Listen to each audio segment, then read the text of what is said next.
This KFAN podcast is sponsored by Builders and Remodelers, exclusive Twin Cities provider of Elements Windows. Get the highest quality windows at unmatchable value. Visit buildersandremodelers.com for more details. If you want to chime in what's happening with your favorite KFAN shows, you can make your voice heard on the Bradshaw Bryant KFAN text line. So let us know what you have to say by texting your message to 64686. That's 64686. Standard text message and data rate supply.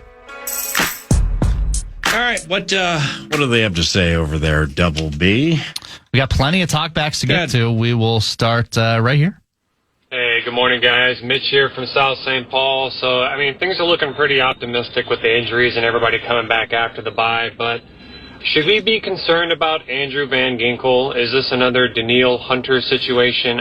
This neck injury is really starting to creep up and be pretty concerning. He's pretty good on that defense, and it'd be nice to have him, the rest of the season. So, all right, I'll hang up and listen. What do you guys think? All right, Skull.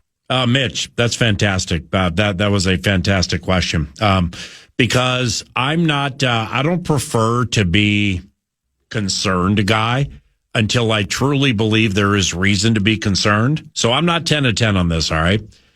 But that man is so important to the totality of a defense that has, the defense has been the identity of the team. That's with all due respect. You've got 13 offensive line combinations through 5 games. Aaron Jones has been down a fair amount of it. The Addison just came back. So I understand that there is explosiveness that is there to be had offensively when they get some things squared away.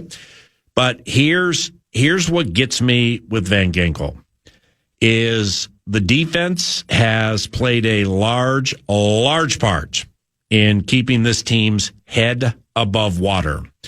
And that's all the while from not getting splash plays from Javon Hargrave. All right. One of the higher paid players on the defense, I believe. 2 sacks in the first game. But then, you watch back some things that are transpiring with him during the course of games, and he's getting double teamed a lot. Very difficult to beat double teams, but he's done it before. So the point being here is the Minnesota Vikings run defense has been below average. It's been suspect. And it was suspect ever since the Cincinnati game. They're going to win 48-10. And there was a 3rd and 12, and Chase Brown basically plows through little baby Chase Brown, plows through, not Ickey Woods, Chase Brown's, not Chase Brown, not James Brooks, Chase Brown. Plows through everything Minneapolis, Minnehaha, Minnetonka, and Mankato. And he got the first down. And I was like, damn, man, I just can't believe what I just saw with that. But the run defense has been suspect. Well, Van Ginkel helps with that immensely. And he's noteworthy for his sacks and his interceptions and jumping Danny Dimes and A-Raj. And he has 5 touchdowns in his career, 3 pick sixes, 1 fumble recovery touchdown, and a blocked punt recovery touchdown. Van Ginkel's one of the most important players on this team. To Mitch's question, I'm not 10 of 10 concerned. I'm done guessing when he's returning. I got burned on it a couple of weeks ago. It doesn't matter what my source was or where it came from. I thought he was playing. And I shared that. Well, he didn't play, and he hasn't played since. So, my level of concern not having Andrew Van Ginkel is elevating week by week. And the rub is while the defense has done different things to complement the offense and the special teams and become quasi the identity of the team as the offense goes through some injury-related situations and 2 quarterbacks, the more you play the players who aren't supposed to play 60 and 70 plays a game, well, that's when the elasticity eventually snaps. If you're playing players 60 and 70 plays a game after game after game after game after game, backups get tired. That's why they're backups, because they don't sustain, generally speaking, as well as the frontliners. So I hope Andrew returns in the Eagles game. I hope Van Ginkel returns in the Eagles game, but if I'm Andrew, and no matter what the Vikings medical staff or outside medical staffs, if they're even involved, have said, and I don't think anybody's going to eyeball Andrew Van Ginkel and say, you're a chicken bleep, you're afraid.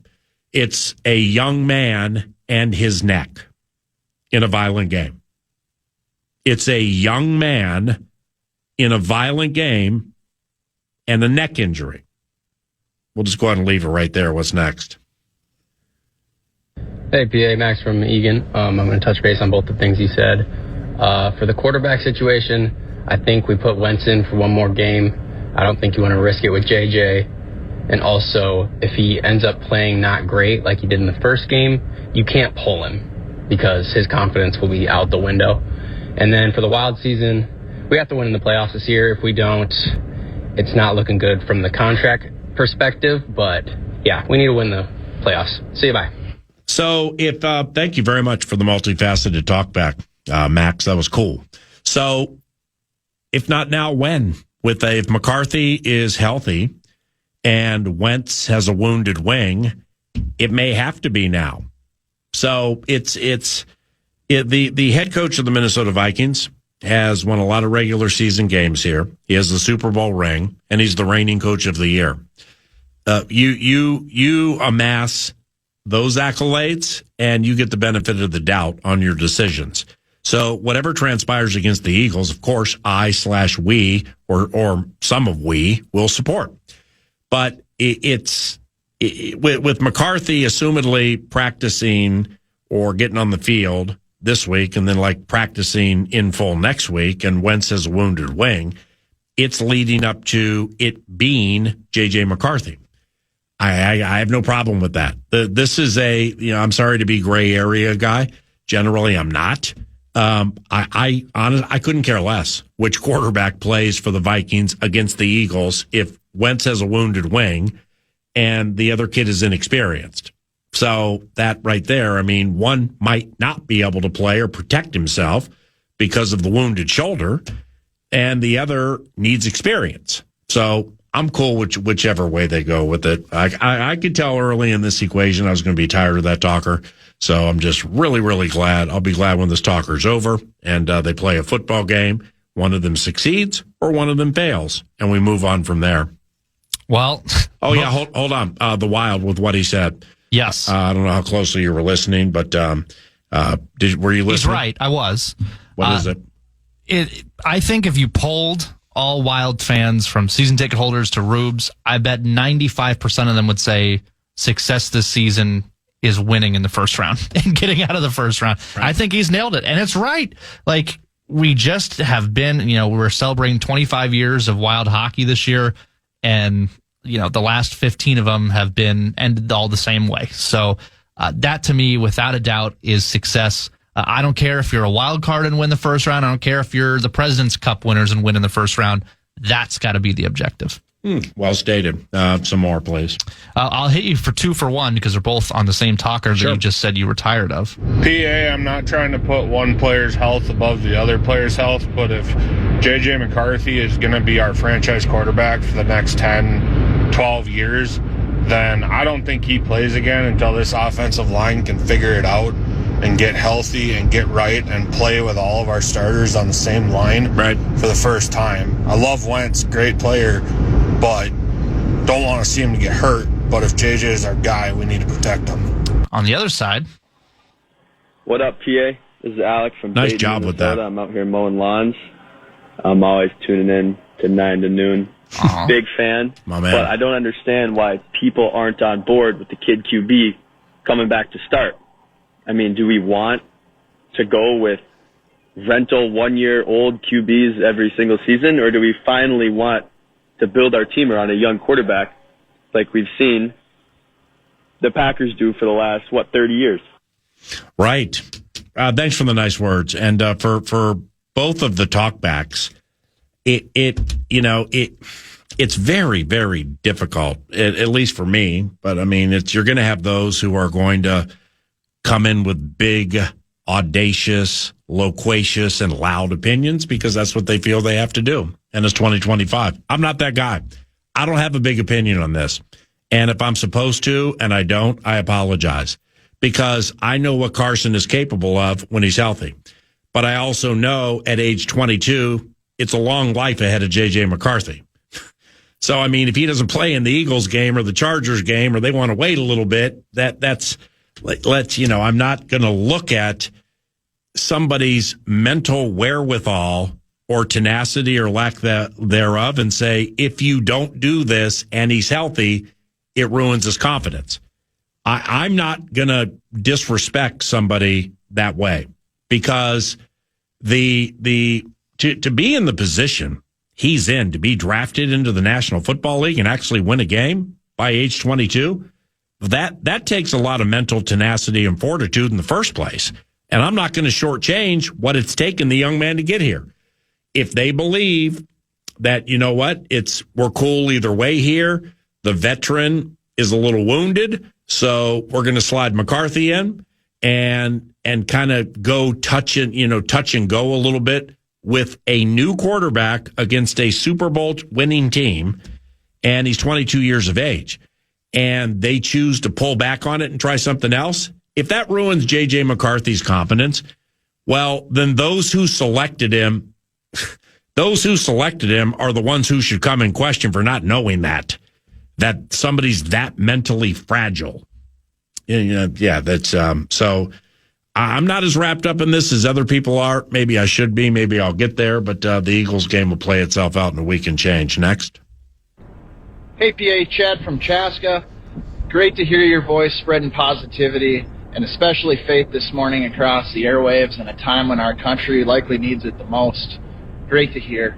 As far as the Wild in the upcoming season, we know, new superstar contract, new naming rights to the arena. Let's get back to the playoffs, make a little run, get the fans excited again, and keep that place sold out every night. Thanks. Yeah, thank you, brother, and thanks for the nice words. It's an honor that God shows I get a microphone, and I get the opportunity in a roundabout way to share the gospel of his son. But that's strictly it. The Bible teaches God chooses us. We don't choose him. I just happen to be here with this microphone and unabashedly share. But still, your words are very, very nice. So the positivity with the Minnesota Wild has me really intrigued to watch tomorrow night, despite some injuries. Like Zuki's down too, right? Yes. Yeah, so Zuki's, I mean, they got, wow, how Eck's playing, right? Eck is playing. So you got Eck, you got Kaprizov, we got Boldy. Yep.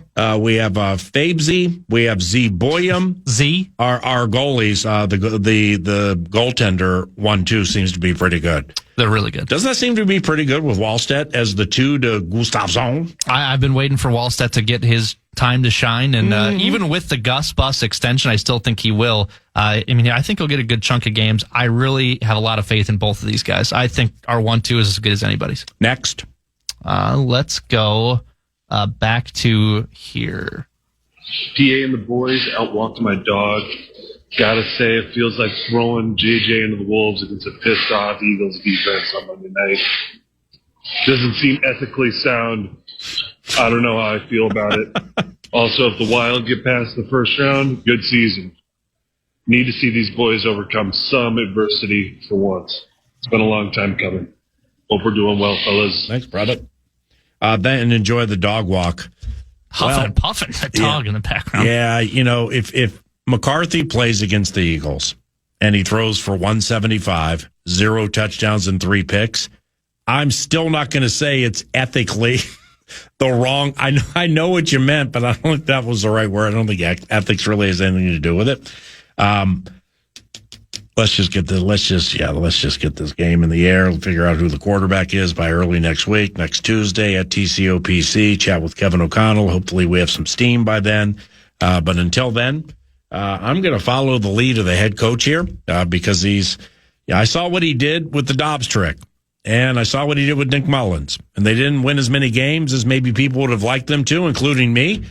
But, man, that smart staff squeezed a lot out of a little that season. And I think they'll do the same thing with these two here. With the Wild, it made the playoffs last year and summarily was dismissed. I guess I'm forgetting some of the injuries. Like, And yet Marc-Andre Fleury at the end was playing 5-10% of the games max. I mean, he was barely ever playing.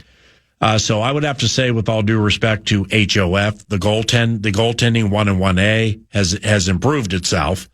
Faber probably won't be playing 30 to 36 minutes a game like he was at the end of the season last year. Absolutely running out of gas at the ends of games. And I'm not a lead hockey mind guy, but I know what being tired looks like.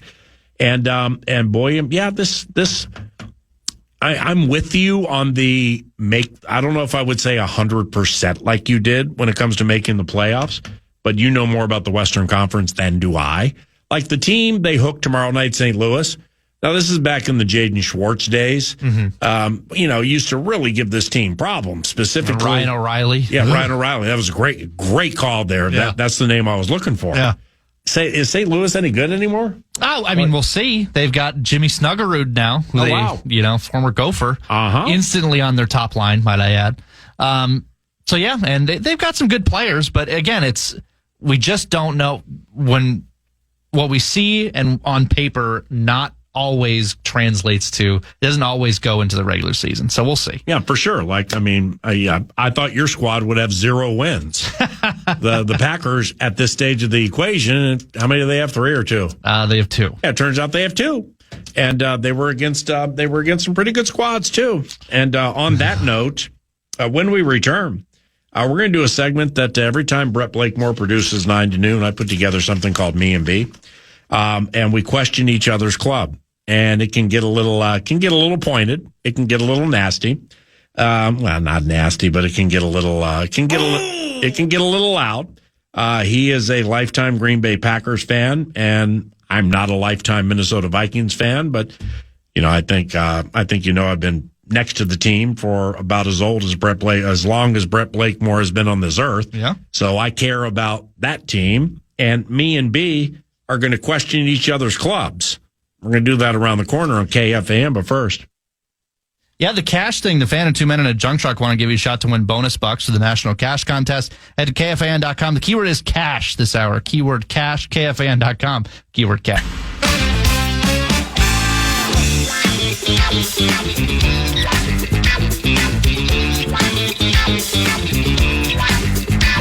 Correa's Home Service has your shot at 4 tickets to see Green Bay, yes them, take on the Purple in early January, plus $500 in game day cash. Register for your chance to win today on the KFAN contest page. KFAN.com/furnace as well. KFAN.com/furnace. Enter today. These Minnesota Vikings strike fear in your heart as a Green Bay Packers fan, don't they? Oh my gosh. What? Is that a shocking statement? Did I just make a shocking statement? Do they? Well, I mean, when's the last time your favorite squad beat the Minnesota Vikings? 23. Pretty good question isn't it? It's an unfortunate statement. So how come you're not going to hit me with some lame, tired trophy case bit? It's right there in front of you. I could. That's the break glass in case of emergency that gets you out of any trouble. Okay, now before we get into this, yes, you and I have had we've had some good, poignant, direct, off microphone conversations today. Wouldn't you say? Confirm. Okay, good. Got a little surrogate to it, right? Yeah. Okay, good. Don't be afraid to let me have it. Don't be afraid to find something that is perceived terrible with the Minnesota Vikings and let me have it. Because when I talk to you and if I'm proven wrong about Jordan Love and he ends up being one of the best quarterbacks in the NFL consistently year after year, I don't think he can handle the big moment. Okay? Personally speaking, I need to see him. Speaking of break the glass and get the fire extinguisher or whatever, if he breaks through, I'll give him covenant claps. If I'm a Packers fan, I got 2 things with my quarterback that are causing me pause. I don't trust him in certain situations because he always fails. Big situations, big moments, certain types of big games, right? Mm-hmm. Well, okay. I wouldn't go that far, but go ahead. I'll let you finish your point. Aaron Jones won the Dallas playoff game, not Jordan Love. Aaron Jones won the Dallas playoff game, not Jordan Love. Then the next game, see, here's the problem that I would have with your quarterback is in that Niners game, he was Sam Darnold. He did last year with the Vikings. He did everything everybody wanted to see until the pressure cooker got the highest. And then he blew it. Okay? So there aren't many. It's a small sample size in fairness. Got it? So I'm riding the discernment vibe on that. I just don't know if I can trust him when I need to trust him most. You've looked at the box score. You now know Aaron Jones won that game, not Jordan Love. Well, when I'm looking at Jordan Love's QBR of a 99.3 and a rating of 157.2 for that game. How many times did he throw? With 3 touchdowns. He threw 21 times. Okay. How many touchdowns did Aaron Jones have? Aaron Jones also had 3 touchdowns. Okay. I will counter with this. If we're let me finish over 8 seconds. And the cash and the fortifying of the village. Yeah. With the cap goes up every year. So, hey, if I'm Jordan, I take it too. But nevertheless, it's the fortifying of the village moving forward. And, I can't say that I trust J.J. McCarthy in a pressure related spot because I haven't seen it yet. So therefore I can't blindly say I trust him. Now, so I'm putting Vikings allegiance to the side, and I'm just being straight. I'm shooting straight with you, football fan to football fan. So in your heart of hearts, we'll start here. How much do you trust that quarterback in the hottest situations in the biggest games? I mean, if we're going to go, and good morning, if we're going to go just playoff wins and losses. The best. Only one team ends the season happy. You know what I mean? And so you're going to have these moments where you fly. I mean, bro, you've seen more of his snaps than me. So I have. I'm not going to say that I'm going to completely yield to what you're saying, but I would like to learn. I'll say this. In the last week against the Cowboys, I understand it was a tie. There were 4 instances in that game where Jordan Love had to lead a game-saving drive. Got it. To where the defense floundered and gave Dak, basically all the time in the world. And Jordan Love had to save the game several times in overtime as well. Respect. So to me, he just didn't look like the look on his face. We spent decades looking at Aaron Rodgers' face and how mad he was and how he'd be yelling at his receivers. Jordan is just stone cold. Yep. Nothing phases the guy. And this is unfair for me to ask this about Jordan Love. Okay. Do you think he'll ever be on the same plane as Aaron Rodgers or Brett Favre? I think it's possible. Yep. I wouldn't say it was likely, but I think if you look at the stats of Rodgers' starts to this point, which was I think 60-some starts versus Love, the stats are almost identical. Wow. So they had it on the broadcast, I think, during the Browns game. Got it. So statistically, it's certainly possible. Okay. I think the arm talent is there. Yep. I think when you're talking about Love, you're talking about, well, he's bound to make a dumb throw, and I mean that's not to pull a ponder, but a lot of the stuff, the intangibles he has, and the stone cold killer arm talent he has, it's got to be the lights out on every single play. Like the interception against the Browns, it was a read that he saw a couple other times where it was open. He made a throw with anticipation. Guy made a good play and jumped it. So crazy. That would be I think the sample size of when it matters. Yep. We just haven't seen enough of. Yep. Do you love your quarterback? I think I may be the biggest Jordan Love defender besides his mom. Got it. Well, you shouldn't. But see, the thing is, you shouldn't have to defend it. Yeah.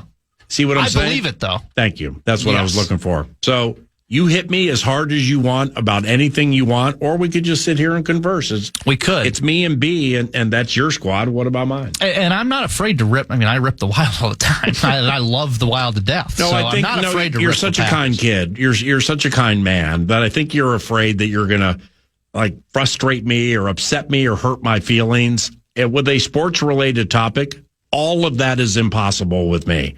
Impossible. Well, then we'll go here. My stance on the Wentz v. JJ bit for next week, I've thought about it and I've kind of gone back and forth, but I think the whole crux of the argument is what is the ceiling with Wentz?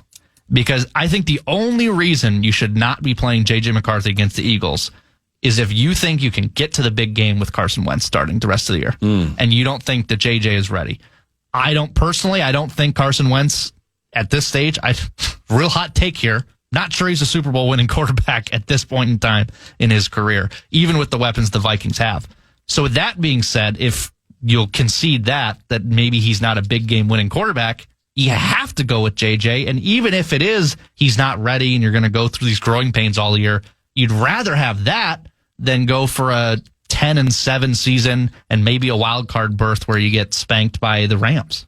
Well, I can't go with that with Wentz because he's never played in big games. So therefore, I would be foolish to say he can't do something he's never attempted to do.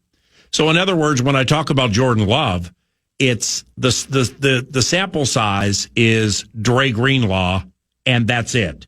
Mm-hmm. The Browns part of the equation doesn't factor into it. Other boneheaded plays, like people make boneheaded plays, those don't factor into it for me. It was what Matt LaFleur laid out that individual game, and there weren't many ways to win that game, and what he did at the end, which was completely antithetical to the plan. So, but ain't nobody pounding their fist on that. It's one game for somebody who is super talented. I can't say Carson Wentz is incapable of winning big games when with a bad shoulder, against Cleveland, which the Cleveland defense. I mean, I said I wasn't on the radio a ton last week, but I told everybody who would listen to me last week, you have to throw to beat this team. Mm-hmm. When you have 3 backup offensive linemen, with all due respect, ends up being 4. Consistently over the balance of the game, moving those guys with 4 backups, Malik Collins and Mason Graham's tough to move. Garrett is Garrett, as you know, being a Packers fan. They're tough to move. Yeah. So, and plus O'Connell is a throw first kind of mindset anyway. Well, against that well-respected defense, would you say the Browns defense of what you've seen is respect-worthy? Very much so. Okay. Unfortunately for me. Behind 4 replacement offensive linemen. Yeah. Without Aaron Jones. Joe Huber, though. He went 9 of 9 and won the game. Yeah. So that's my most recent. So I can't say Carson can't do it. But I also stick by the fact that if they want to wait with J.J. McCarthy, I don't have a problem with that either. Because my daughter's 22 years of age. I remember what it was like when I was 22. You probably remember when you were 22. I do. This stuff's coming at you fast, man. I know. And if they need to stop and start, it's like there doesn't have to be a mandate on how to play and or raise 22-year-old quarterbacks. Yeah. So if they go with McCarthy, then that means they feel, because they want to win every game and they want to win a Super Bowl desperately. But you don't find success the way Kevin has by looking at every game or every season like you have to be reminded, well, you do know there's a game next week. Well, you do know the NFL is going to have a season next year.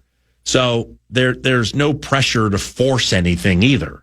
Yeah. Like the owner for the Cleveland Browns, and I don't know if this is public or not, but whatever. It's my belief that Jimmy Haslam kind of has a low-key mandate with that bit that I want to see these kids before the year's over, Gabriel and or Shador. Now, be careful what you wish for when you want to see Shador. All right? Now, Shador at times may need to be reminded that he didn't fall in the draft to where he did because his last name is Sanders and people don't want to deal with his dad. He fell where he did, and quite honestly was lucky he got drafted. The Browns did Shador Sanders a favor. Mark my words on that. Because I don't think he was going to get drafted. Maybe. He took 94 sacks in 2 years at Colorado. 94 sacks. Bruh, that's why you got drafted where you got drafted. So, Jimmy, be careful what you wish for if you really want to see 12. With Gabriel, he's Dylan Gabriel, man. I mean, we'll see the diminutive quarterback play himself out as the season moves on. I don't know how good he is. I don't know how bad he is. But I think your approach is very fair. But I'm not one who's going to be like, I want to see McCarthy because I know we're going to be 9-8 with Wentz. Okay, well, if I had told you 4/5 of the offensive line would be down at Tottenham Hotspur and you were going to be losing, and your quarterback has a bad shoulder and you need him to go 9-9 to win it to a guy who was suspended that day, would you take that bet? Fools will lie, but they wouldn't. All right, so it's my turn. It's my turn. We do need one more break as well. I know. Is Micah Parsons absolutely worth every penny and picks delivered? I still think so. We don't know what we haven't heard about the back until the losses started coming again, and then all of a sudden the back, and there was one moment we went out of the game. The fan has learned they signed him for a 4-year deal. And I didn't watch the Dallas game. It was 1:20 in the morning London time. Yeah, fair enough. I wouldn't either if I was over there. Yeah, you would. Well, if it was Green Bay, I would. But and those pubs stay open till 4, man. That they do. Yeah, you can get anything you want. It was just the defense just did not have. It was awful. It was as if they came in there. It's like we're just gonna. And Dallas had a really good game plan. Dak was absolutely lights out. And they had a really good game plan of getting the ball out fast, which is something you saw Wentz do against the Browns. Something that you should have saw more of Green Bay when they played the Browns. So I still think he is, but the problem, if he's not this all-world getting 2 sacks, 3 sacks every game, that doesn't mean it was a bad deal because it's the long-term. They've opened a window that they think they can win a big game within the next 3 years. So get back to me when the cap starts really ramping up for him on the backside of this deal, and they don't have any rings to show for it. Then I'll say it was a bad deal. Well stated. Final segment next.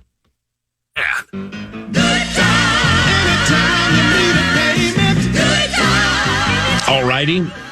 Don't forget to listen to the Minnesota Wild tomorrow, debuting against St. Louis. Kevin Fulton is guiding 9 to noon tomorrow.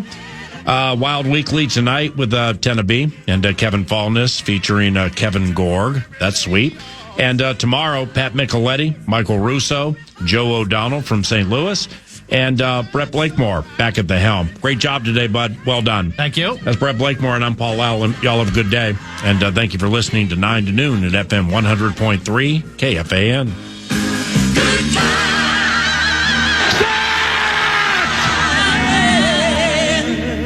Podcast today's Paul Allen Show, or listen back to previous show and interviews by going to the iHeartRadio app or KFAN.com.